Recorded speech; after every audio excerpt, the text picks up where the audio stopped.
So today we're going to continue talking about the evolution of the theory of the atom. Now remember, and this was I think the beginning of last week, there was some scientists and we were learning about the history and the different theories of the atom, and one of the big people who we talked about was Thomson. Let's get a little bit thicker pen here. Was Thomson. And he was the guy who came up with the plum pudding model. Plum pudding model of the atom. And that was, remember, he said there's this atom, and there's these negatively charged particles, and the rest of it's like this positively charged substance. So it looks like plum pudding, I guess. These little negatively charged particles in this positively charged substance. Then the other important guy is Rutherford. Rutherford. He was the one that did that gold foil experiment, and he's the one who confirmed that there was a nucleus, that there was this central nucleus. So confirmed.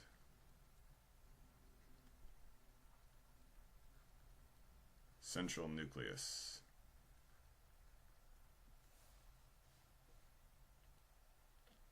And he says there's this nucleus. He also says that there's electrons are located outside the nucleus, but they're just randomly moving around the nucleus. So random electrons, outside nucleus. So he says there's this nucleus, and we have some positive charges in there. And then he says that the electrons moving around the nucleus, they're just randomly kind of moving around the nucleus. Now, then comes along Bohr. This is our new guy we're talking about today, and we're talking about his model of the atom, so Bohr. Now, Bohr's big contribution, and this is really, really significant, is that he also says there's a nucleus, so we still have this central nucleus, but instead of random electron motion outside of the nucleus, he says there's certain orbits or orbitals that these electrons are found in, and they're only found in these specific orbitals or distances from the nucleus. They're not just all over the place, they're found in these specific orbitals. So here we can put electrons are in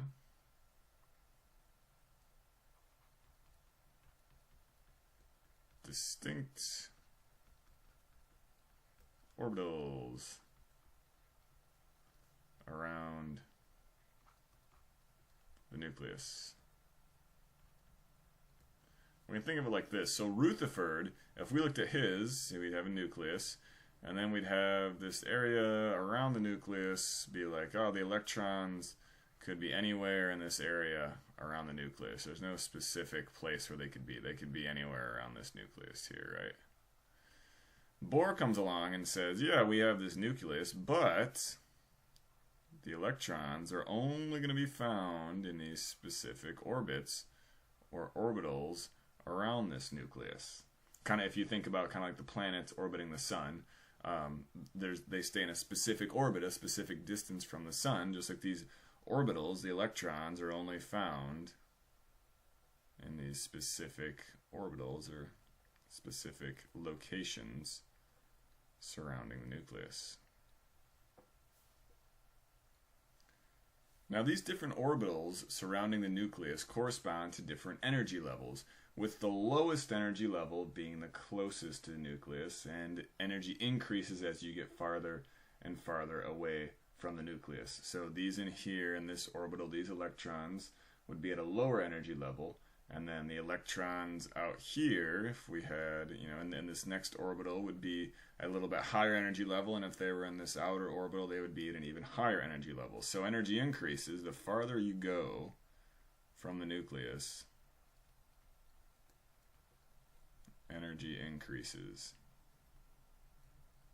The energy of those electrons that are farther from the nucleus is increasing the further you get away from the nucleus. I'm going to redraw our model of an atom a little larger down here. So here's our nucleus. Oops, that's not very good. Here's one energy level. Here's another one. energy level. So electrons can move energy levels. They can either jump to a higher energy level, get farther away from the nucleus, or they can fall back to a lower energy level, which would be closer to the nucleus. So if we have an electron right here, and if we're saying that it's going to go to a higher energy level, right? It's at a low energy level right now. If it needs to go to a higher energy level, it needs to get some energy to make that jump, right? It doesn't have enough energy right now. It needs to gain extra energy to get to this higher energy level. And that can come in the form of different things. Probably a common example is light from the sun. So in photosynthesis, electrons are excited. They're moved to a higher energy level to allow photosynthesis to occur. And the energy comes from the sun. So if we have some, let's say, some sunlight coming in here, some solar radiation, right, give that electron some energy, and it will jump up to an energy level. Now it's important to note that since we said that these are distinct orbits, right? They're not randomly moving around, they're a specific distance from the nucleus. It's a specific amount of energy to go from one energy level to the next.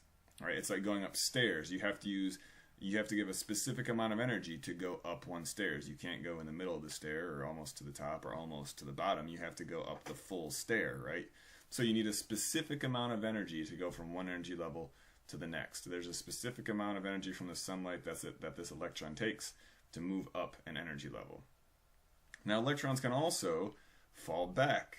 So if we have an electron over here, and if it's going to fall down an energy level, it had a high amount of energy, now it falls back a level, now it has less energy. So what happens to that extra energy in there? It has to emit some energy. And normally that comes, a lot of times that comes in some sort of radiation or light is another big thing that you can see. And you can think of fireflies. This is actually how fireflies light up, is that you have electrons falling back energy levels and they're emitting this radiation that we see as light. And that makes sense, right? If you have a lot of energy out here and then you fall back to a place where you don't need as much energy, you have to get rid of some of that energy, and then that's in the form of light. A lot of times it will emit some photons of light and it will go off and lose energy that way. And since we said that it takes a specific amount of energy to go between energy levels, the light that's given off when this electron falls back to this energy level is going to be the same energy every time. It's going to be a specific energy. So if it's visible light, maybe it will be blue or red or green or however much energy that corresponds to. And then one last term I want to go over here is valence electrons. And I think we've talked about this before, and I think probably most of you know valence electrons. But valence electrons just refers to the outermost electrons, the electrons in the outermost orbital. So if we have, let's say we have carbon, which has a neutral atom of carbon, has 6 electrons. There's 1, 2, 3, 4, 5, 6. The valence electrons would just be these 4 electrons in the outermost shell. And the valence electrons are the ones that participate in chemical reactions. So generally when we talk about chemical reactions, we're most interested in the valence electrons because those are the electrons in the outermost shell and they're the ones that participate in the chemical reactions.